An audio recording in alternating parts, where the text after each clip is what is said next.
മീൻകറി ഉണ്ടാക്കാൻ വേണ്ടി കടായി ചൂടായതിനു ശേഷം അതിലേക്ക് 2 സ്പൂൺ കോക്കനട്ട് ഓയിൽ ആഡ് ചെയ്ത് കടുക് പൊട്ടിച്ച് അതിലേക്ക് സവാള, പച്ചമുളക്, ചെറിയുള്ളി, വെളുത്തുള്ളി, ഇഞ്ചി എന്നിവ ആഡ് ചെയ്ത് നന്നായി വഴറ്റിയെടുക്കണം.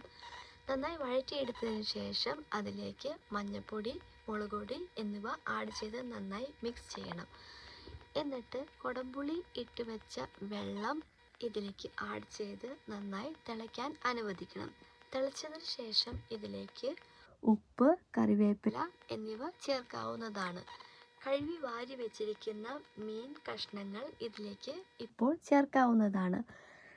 കഷ്ണങ്ങൾ ചേർത്തതിന് ശേഷം ഒന്ന് തിളയ്ക്കാൻ അനുവദിക്കണം. തിളച്ചതിന് ശേഷം മീഡിയം ഫ്ലെയിമിലേക്ക് മാറ്റി വീണ്ടും തിളയ്ക്കാൻ വേണ്ടി വെക്കുക.